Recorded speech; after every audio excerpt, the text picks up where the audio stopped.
करवट बदल रहा है देखो, करवट बदल रहा है देखो, भारत का इतिहास, भारत का इतिहास।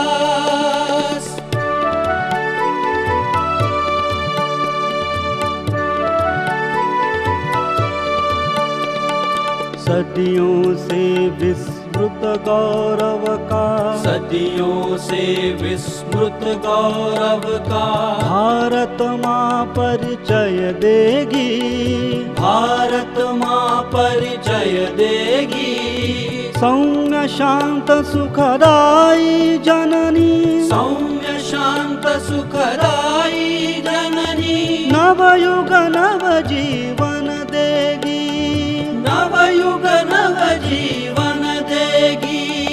उस जीवन दर्शन से होगा, उस जीवन दर्शन से होगा मानव धर्म विकास, मानव धर्म विकास। पश्चिम के असफल चिंतन का, पश्चिम के असफल चिंतन का, शनै शनै हो ह्रास, शनै शनै हो ह्रास। जय श्री राम। योगेश अनंत काले सभी सुनने वालों को प्यार भरा नमस्कार। बात हो रही है पेशवाई की और 1707 के औरंग्या को मारने के बाद में ये 20-25 साल जो हमारे गुजरे हैं, इनफैक्ट उसकी शुरुआत तो जल्दी हो गई थी, लेकिन रिजल्ट आते आते 15 साल निकल गए और इस 1500 साल में बहुत ज़्यादा गलतियां हुई। लेकिन ना मित्रों, ये जो गलतियां थी, ये मेरे हिसाब से ये सर्व गलतियां हमारा मानवीय स्वभाव है, या अदूरदर्शिपणा जो होता है कि आगे की हम सोच नहीं रखते। तो ऐसे आगे की सोच ना रखने वाले 50 आदमी अगर एक साथ आ गए, हाँ, तो मैं केओस तो बनता है। एक मैं घटना सुनाता हूँ आज, छोटी सी है। आज का पॉडकास्ट बहुत बहुत शॉर्ट होगा क्योंकि ये घटना मैं आपको सुनाना चाहता हूँ और फिर बाद में हम आगे बढ़ते हैं। बड़ी सीधी सादी सरल घटना है, लेकिन अगर क्रोध, अहंकार और विद्वेष अगर मन में हो तो वो कितनी बड़ी हो जाती है, ये इसका उदाहरण है। मानवीय स्वभाव विशेष वो मुखर है ना, ऐसी घटनाओं में सामने आते हैं। घटना है अगस्त 1711, अगस्त 1711 की। जैसे मैंने बताया कि ये शाहू और ताराबाई दोनों पक्षों में जबरदस्त तैयारी तो अंदर से चली रही थी। कट कारस्थान, साजिशें, सब चल रहा था। दोनों के पास मराठा सरदार थे, सभी जाति के थे, ये हमने सुना है। अब दोनों में संधि हो गई थी। संधि क्या हो गई थी? ताराबाई को मानना पड़ा था, लेकिन वो संधि तो उसने की थी। उसके बाद भी जो भी दो पक्ष के जो सरदार थे ना, वो जो उनकी निष्ठा थी अपने स्वामी के प्रति, वो बरकरार थी। जैसे कहा जाता है कि ये 2018 में हमारे बाबा के विरुद्ध ये बसपा और सपा एक साथ आए थे, है ना? आपने देखा उनकी धज्जियां उड़ गई इलेक्शन में 2018 में। क्या हो गया? एक साथ तो आए थे, क्योंकि जो फुट सोल्जर्स थे दोनों के, वो भी तो एक साथ आने चाहिए। ऊपर से हमारी बुआ और बबुआ दोनों तो एक साथ आ गए, लेकिन नीचे फुट सोल्जर्स एक साथ नहीं आ पाए। और यहाँ भी यही हुआ है। शाहू और ताराबाई तो एक साथ आ गए, लेकिन दोनों के जो सरदार थे, वो उनकी निष्ठा तो अपने अपने स्वामियों के प्रति थी, तो वो एक साथ नहीं आए थे।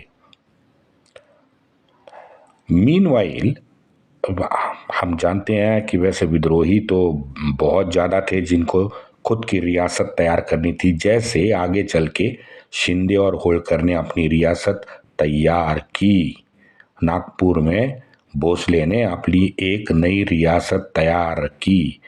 अब वैसे ही अगस्त में विद्रोही धूम मचा रहे थे। दो थे मेन, एक था दमाजी थोरात और दूसरा था उदाजी चौहान। अब इन दोनों को निपटाने के लिए शाहू महाराज ने बालाजी विश्वनाथ और धनाजी जादव के सुपुत्र चंद्रसेन को एक साथ उनको निपटने के लिए भेज दिया। अब ये दोनों, एक शाहू का वफादार और दूसरा ताराबाई का वफादार, वो तो आंख से आंख भी नहीं मिला पाते थे। अब क्या करे, लेकिन ये हमारे नेमस्त मृदभाषी हमारे जो राजा थे शाहू, उन्होंने शायद सोचा होगा कि भाई चलो ये एक अच्छा मौका है, दोनों में अपने आप सुलह हो जाएगा। लेकिन यहाँ पे हो गया उल्टा। जब वो दोनों, ये उदाजी चौहान और दमाजी थोरात को निपटाने के लिए एक साथ दौरे पे, मुहिम पे चले गए थे, तो एक दिन जब जंगल के पास शिविर लगा था तो एक हरिन पता नहीं कहाँ से आया, लेकिन मंडराता हुआ शिविर वालों को दिख गया। अब सबसे पहले पिराजी राउत ने उसे देखा। ध्यान में रखो, पिराजी राउत ने देखा। अब पिराजी राउत ने देखा तो लग गया उसके पीछे। पिराजी राउत दरअसल बालाजी विश्वनाथ के पक्ष का सूबेदार था। अब पिराजी राउत उस हरिन के पीछे लग गया। लगने के बाद में उन दोनों में चूहा बिल्ली का खेल शुरू हो गया। और थोड़ी देर बाद ये हरिन भी कितना नालायक था, वो घुस गया व्यासराव एक ब्राह्मण के तंबू में। अब हमारा दुर्भाग्य मित्रों ये है कि ये व्यासराव नामक जो ब्राह्मण था, ये चंद्रसेन जादव के पक्ष का था। अब खेला हो बे, क्या खेला हो बे? अब पिराजी उसके शिविर के तंबू के पास आ गया और हरिन मांगने लगा। पिराजी और व्यासराव में फिर झगड़ा शुरू हो गया। पिराजी कह रहा था मेरी शिकार है, मुझे वापस कर लो। व्यासराव कह रहा था ये हरण मेरी शरण में आया है तो सुरक्षा देना मेरा कर्तव्य है। अब देखो, नीतिगत अगर आप देखोगे दोनों सत्य हैं, दोनों सही भी हैं। पिराजी का शिकार था, उसको मिलना चाहिए। व्यासराव के वो शिकार शरण आया था तो सुरक्षा देना उसका कर्तव्य है। ये हमारे धर्म संगत है। तो नीतिगत दृष्टया तो दोनों सही थे। भाई साहब, झगड़ा इतना बढ़ा कि पिराजी ने कुछ मारधाड़ की, व्यासराव ने भी कुछ किया। तो पिराजी ने क्रोध में आके हरण के ऊपर भाला फेंका। अब हरण के ऊपर भाला फेंका तो बचाने के लिए व्यासराव बीच में आ गया, तो वो भी जख्मी हो गया और यहाँ कांड हो गया। तिल मिलाता पिराजी फिर बालाजी विश्वनाथ के पास गया, घटना की उसको पूरी जानकारी दी और शिकायत की कि मेरा शिकार मुझे वापस चाहिए। इधर जख्मी व्यासराव भी अपने आका चंद्रसेन के पास गया और उसने पिराजी की फरियाद की। अच्छा, फरियाद क्या की? हरण बचाने की फरियाद नहीं की। पिराजी ने मुझ पे भाला फेंका। देखो, हाँ, आरोप थोड़ा सा टर्न हो गया। शुरुआत हुई थी हरण से, अब आ गई भाले की जख्म से। चलो, चंद्रसेन तो मैंने पहले ही बताया अत्यंत तामसी और अहंकारी सरदार था, क्योंकि भाई वो धनाजीराव जादव का पुत्र जो था। चंद्रसेन ने तत्काल बालाजी विश्वनाथ को एक संदेशा भेजा और उसने कहा कि पिराजी को मेरे भेजे हुए सैनिकों को सुपुर्द करो। अब बालाजी ने व्यासराव की टेप चलाई। व्यासराव की टेप क्या चलाई? पिराजी मेरे शरण में आया है, उसकी सजा क्या होगी इसका निर्णय हम करेंगे। अब जैसे ये जो संदेशा है वो चंद्रसेन को मिला, बिना सोचे समझे उसने भाई अपनी सारी फौज भेज दी और फौज से कह दिया कि भाई जाओ कुछ भी करके पिराजी को पकड़ के लाओ। अब सैन्य उसकी सेना पिराजी की घुस गई तो बालाजी घबरा गया। बालाजी अपना परिवार लेके वहां से भाग गया। चंद्रसेन इतना क्रोधित था, सेना को वापस बुलाता ना। चंद्रसेन ने अपनी सेना को बालाजी को पकड़ने के लिए भेजा। हाँ, टर्न नंबर 3। अब जो लड़ाई का कारण था वो बालाजी और चंद्रसेन के बीच में हो गया। शुरुआत हो गई थी पिराजी राउत से, शुरुआत हो गई हरिण से, फिर भाला बीच में आ गया। तो भाला अब चला गया, अब बालाजी तूने ऐसा क्यों बोला, तूने ऐसा क्यों बोला। तो लड़ाई बालाजी और चंद्रसेन के बीच में आ गई। चंद्रसेन ने सेना बालाजी के पीछे भेजी। यानी ये द्वेष और पूर्व संचित ये जो द्वेष होता है ना, ये राग लोभ क्रोध, ये सब अवगुण एक साथ समय पे ही बाहर निकलते हैं, चाहे जितने साल आप अंदर दबाओ। अब पता चला मैं बार बार क्यों कहता हूं कि ये गंगा जमुना तहजीब ये ढकोसला है। अच्छा, बालाजी वहां से जंगल की ओर गया, इन्होंने जंगल में भी उसका पीछा शुरू किया। तो बालाजी फिर डर गया अपने परिवार के साथ, वो पुरंदर भाग गया। पुरंदर यानी कुछ 45 किलोमीटर पुणे से दूर है और वहाँ पे किला भी है। उसमें में किले का इतिहास बड़ा शानदार और गौरवशाली इतिहास है, कभी बताऊंगा। बालाजी पुरंदर किले की ओर भागा, चंद्रसेन की सेना भी उसके पीछे भागी। अच्छा, वो घेरा डाल के बैठी थी। ये सबसे एक बड़ा मजाक है मराठी शाही में।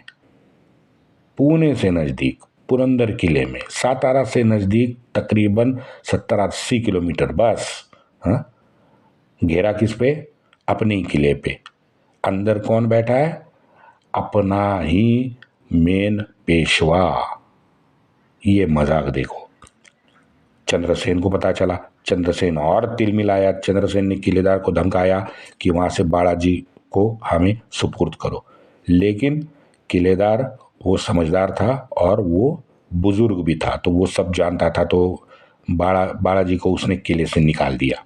भागते भागते बालाजी नजदीक के गांव गया। अब उसका पीछा करते करते चंद्रसेन वहां पे पहुंचा। अंतिमतः उसकी और बालाजी के साथ कुछ 450 सैनिक थे। उनसे चंद्रसेन की सेना का युद्ध हुआ। हाँ? युद्ध होने के बाद में बालाजी का संपूर्ण पराभव चंद्रसेन ने किया। अब इस हार के बाद बालाजी पांडवगढ़ के जंगल में घुस गया। अब वहां एक गांव था जहां पिलाजी राव जाधव एक बुजुर्ग सरदार था, रिटायर्ड था लेकिन बुजुर्ग था, अपने गांव में अंतिम जीवन जी रहा था। तो उसके पास बालाजी गया और उसका सहारा लिया।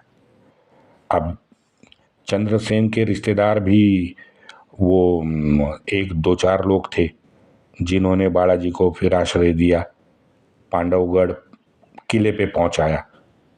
और ये पांडवगढ़ सातारा से मात्र 40-50 किलोमीटर दूर है।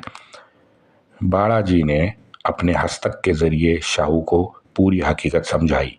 शाहू ने उसे तुरंत सातारा बुलवाया। यहाँ चंद्रसेन फिर हाथ मलते बैठ गया जब उसको पता चला कि बालाजी अब शाहू महाराज के आश्रय में है। अब वो कुछ नहीं कर सकता था, लेकिन चंद्रसेन तो क्रोध और अहंकार से चूर था। उसने अहंकार में सीधे शाहू को एक पत्र भेजा है और पत्र में भाषा भी कुछ अच्छी नहीं है। मराठी में पत्र है, लब्बो लबाब पत्ता। ये उस पत्र का ये है कि बालाजी को सौंप दो। अब ये पत्र आने के बाद पानी सर से ऊपर चला गया। अब शाहू भी उससे क्रोधित हो गया। शाहू ने चंद्रसेन की इस हेकड़ी को निकालने के लिए हैबतराव निंबाड़कर को चंद्रसेन के पीछे भेज दिया। जहाँ चंद्रसेन था, चंद्रसेन तो अब भी पांडवगढ़ में ही था, क्योंकि वो लगातार बालाजी का पीछा करता रहा था। हम हैबतराव निंबाड़कर जो थे वो बुजुर्ग थे, वो फिर उन्होंने मनाने की पुरजोर कोशिश की कि भाई चंद्रसेन का क्रोध और यह अहंकार है ये थोड़ा शांत हो जाए, लेकिन निंबाड़कर की सारी कोशिशें व्यर्थ गई। आखिर हैबतराव के पास लड़ाई के अलावा कोई चारा ही नहीं था, तो हैबतराव निंबाड़कर ने चंद्रसेन जाधव से लड़ाई की, वो भी 40 किलोमीटर दूर सातारा के। उस लड़ाई में हैबतराव निंबाड़कर ने फिर चंद्रसेन को मात दी और उस हारने के बाद में चंद्रसेन वहां से खिसक गया। कहाँ? पन्हाड़ा किले पे ताराबाई के आश्रय में चंद्रसेन निकल गया। ये है घटना। अब मित्रों देखो, आप हंसेंगे या रोएंगे? कितनी अजीब बात है। हरण और उसका शिकारी पिराजी, वो व्यासराव, भाई उनका कोई अभी अता पता ही नहीं था, वो तो पिक्चर से चले ही भी गए। हाँ, अब इन एक हरण के लिए इन लोगों ने समस्त ऊंचे औहदे पे जो लोग बैठे हैं, इन लोगों ने राई का पर्वत बना दिया था। हाँ, कितनी विचित्र बात है। और इसीलिए मैंने कहा था कि मानवीय ये मन को आप देखो, आप आश्चर्यचकित रह जाओगे।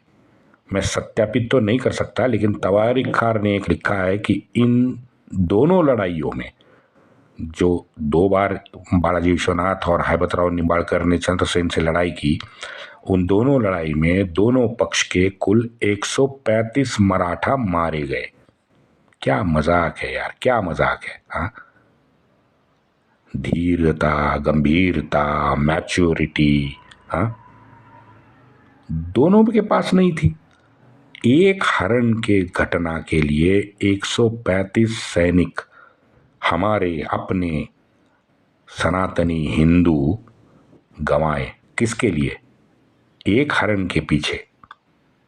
विनाश काले विपरीत बुद्धि, और क्या कह सकते हैं इसे। चलो आगे बढ़ते हैं, लेकिन ये घटना मुझे आपको सुनवानी थी। फालतू है घटना, लेकिन ये मानवीय स्वभाव विशेष है ना, ये आपसे मैं साझा करना चाहता था। वंदे मातरम।